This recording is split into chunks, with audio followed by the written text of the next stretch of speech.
welcome back. Thank you for joining us for another episode of the Reading Spot. And Franklin is here. What's up, Frank? Say hello. Franklin says hi. Happy Sunday. Welcome back, you guys. It is another beautiful Sunday, a little cloudy, but I love a nice cloudy day. One of my faves. Anyway, how are you? I hope you're having a wonderful day. And if you're not, well, come on over and we'll make it better. So, you know what we do on Sundays, right? We do our word of the week for a word, please. Yep. And we also are going to do our next section in our vision board, which is the dream section. Yes. So, let's just get right into it. Look at Frank.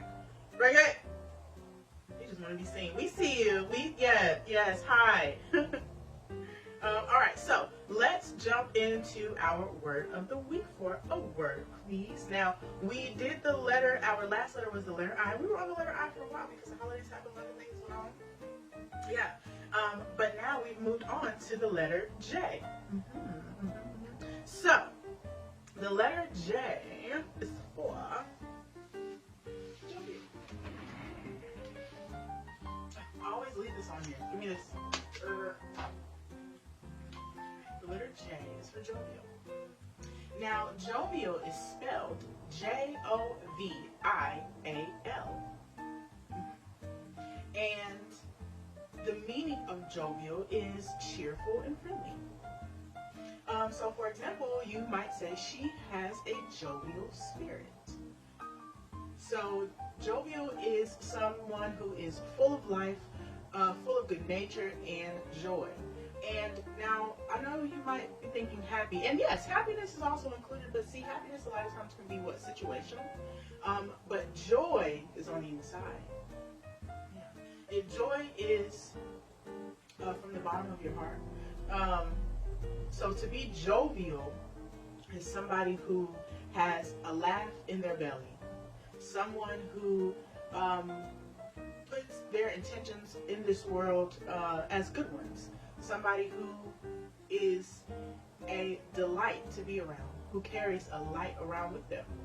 That is a jovial person, somebody with a spirit of kindness, friendliness, and just overall good vibes.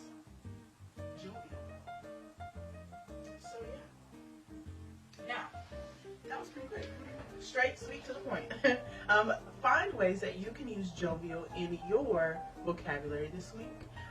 Find people and places and situations that bring about a level of joy inside of you. Figure out those things that bring you joy and how you can bring joy to others, right? It's important because a lot of times we don't walk around with smiles or whatever on our faces, but it's about what's in your heart. See, the mind controls the attitude, and you have to put your mental into a space of positivity so that you can get through school with ease, or or life really. So jovial, being jovial is pretty much, honestly, I feel like, a mindset. It all starts up here. What's in your noggin? Anyway, yes. Broaden your vocabulary, use your words. Okay, so let's move on to the dream section of our vision board, because even though we are a little bit behind on the time frame of when we wanted to kind of do our vision board, that's fine. It doesn't stop. Sometimes those things take mental reflection, right? And honestly, that's kind of like what I had to do. And I didn't realize really how much or how important or how serious kind of that this was until I just kind of started doing it. And so the dream section kind of got me today, and I'll explain why. So we are back at it with our vision board for 2024, right? Remember, it is the year of heart and healing. We're following our heart all through the year this year. We are giving into the desires of our heart this year because you don't have to deprive yourself of those things that bring you joy, that make you jovial. And sometimes we hold back and punish ourselves and don't go after the things that make our heart happy.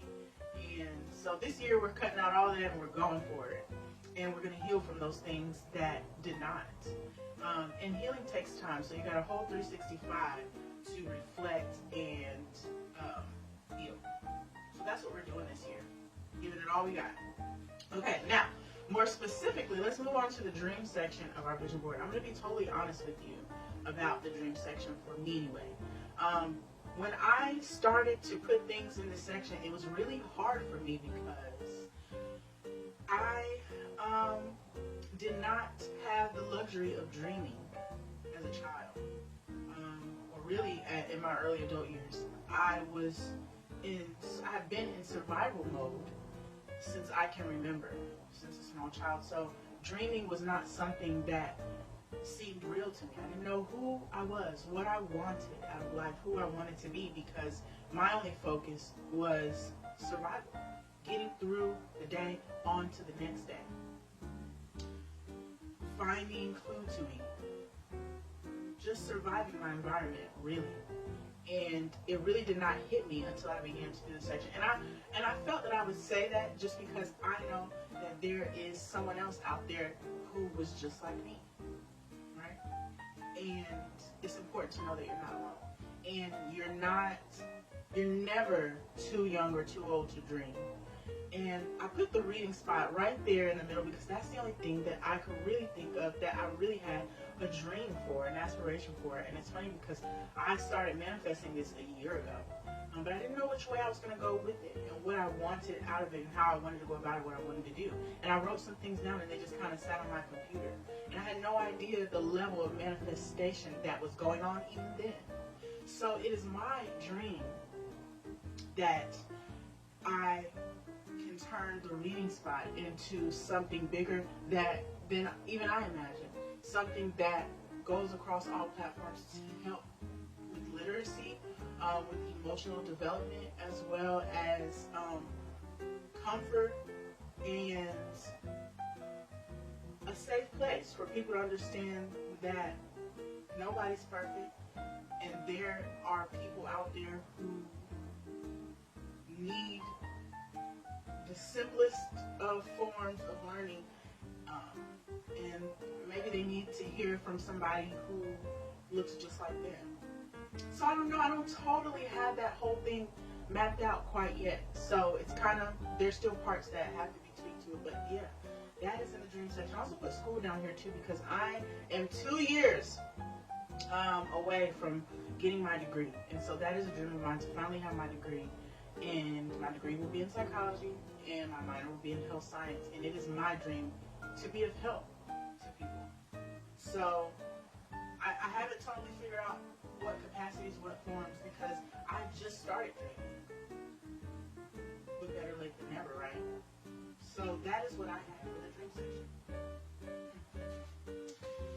Okay, so now tell me what you guys think about that. I would love to know. I'd love to hear your feedback. We've already gotten some feedback from people about what they think about, what we do here at the Reading Spot. And I appreciate you guys. I love you so much. It's so important that we know what you think of us. If you have positive or constructive criticism, we appreciate that too. Right, Frank? Even though Frank might snap one, Anyway, yeah, so that's pretty much it, you guys. We will be moving on to the goals section. Well, actually, we'll do that last. Let's do the fun things section of our vision board next Sunday. So stay tuned for that. Also, don't forget, tomorrow we will be back with another good book. Our book for tomorrow is 3. This book was written by Stephen Michael King. And it says, every day was a skip and a hop for 3. He was happy to walk from here to there, wherever his nose led or wherever his legs took him, all the way to new friends. All right, so that is all the time that we have. Frankie, say goodbye. Franklin, there you, okay, I didn't know you was going to say bye. Okay, all right, you guys. Join us back here tomorrow night for another good book. That is it.